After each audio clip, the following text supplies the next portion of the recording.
Welcome back to another edition of We Believe.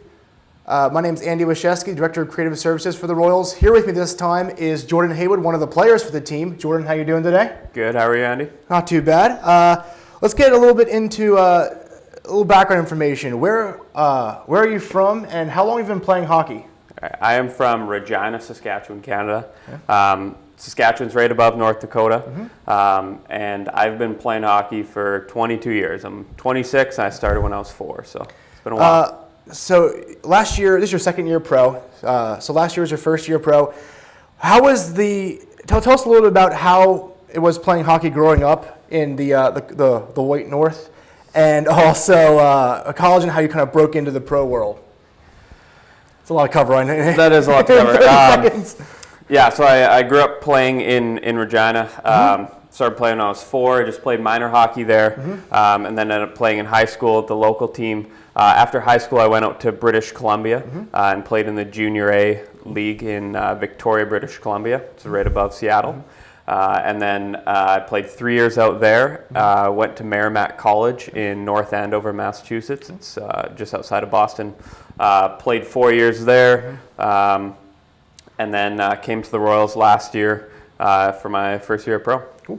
Now, one thing that some people might not understand as a professional sports player is the work ethic it involves to maintain being a professional sports player.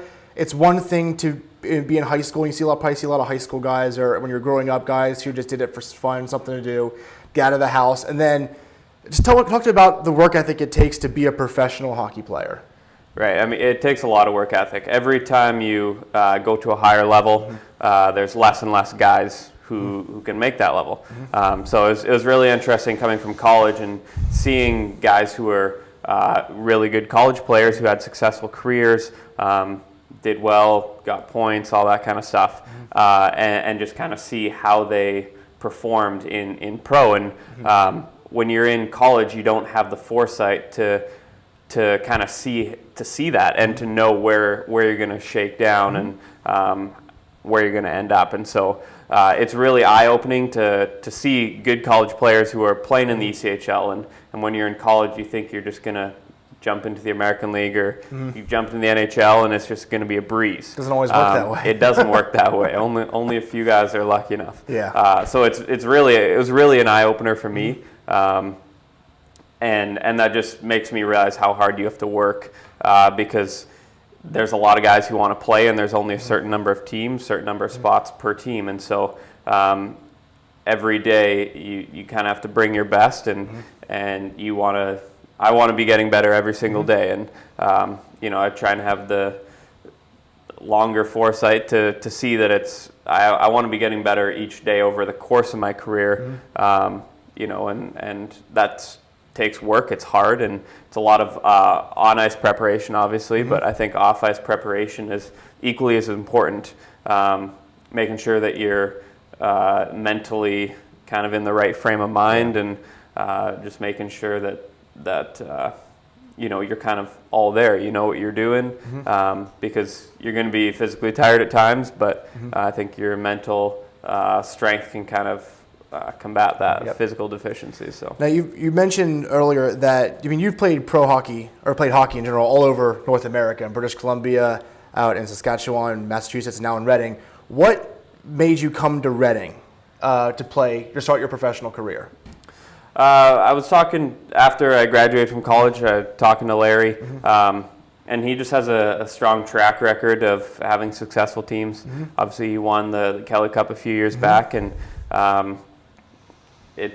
I just kind of liked the way he advertised the program, and then coming here last year, it was kind of, I didn't really know what it would be like, but I think I learned a lot, and it was what I kind of expected, and learned a lot of lessons last year. And so coming back for this year was nice, because I know Larry and I know Kirk, and I have relationships to build on, and I kind of have some familiarity with the franchise, with the league, and so it's a good place to play. I enjoy playing here, and so it was definitely a no-brainer to come back. Awesome.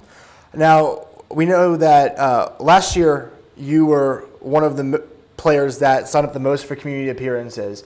What does the community mean to you as a player, as a person? Why do you get involved so much in the community? I think as athletes, we have a credible opportunity to have an impact on people and to give back. And we're in a situation where we can influence, people younger, people older, in a way that other people can't. And so I think it's just a neat opportunity to kind of give back in that sense, if you will. And part of the reason that I want to give back is because my faith in Christ, and that's the kind of the driving force in my life. And so that's kind of what makes me want to get involved into just have an impact on people around me. You said we're entering the 15th year. If you guys knew, we're entering the 15th year of Royals hockey in downtown Reading, and we've worked with a ton of different awesome charities and organizations. Is there any charity or organization you'd like to work with this season while you're in Reading? I think I like working with just younger kids. I can't speak to a specific charity off the top of my head, but I think young kids really look up to older athletes. I know I did when I was a kid, and so it is, as I said, it's a great opportunity to have an impact on those kids and to teach them lessons about hard work and how sports can really take them places, and how school is important too. And so I think it's a neat opportunity to get to see those kids and just brighten their day, and maybe the smallest way, or just encourage them to keep working hard and to enjoy it and to have fun. Absolutely. Thank you, Jordan, for having us. We appreciate it. Thank you. Thank you for joining us as well for another edition of We Believe at the People Chronicles. Tune in next time, and thank you very much.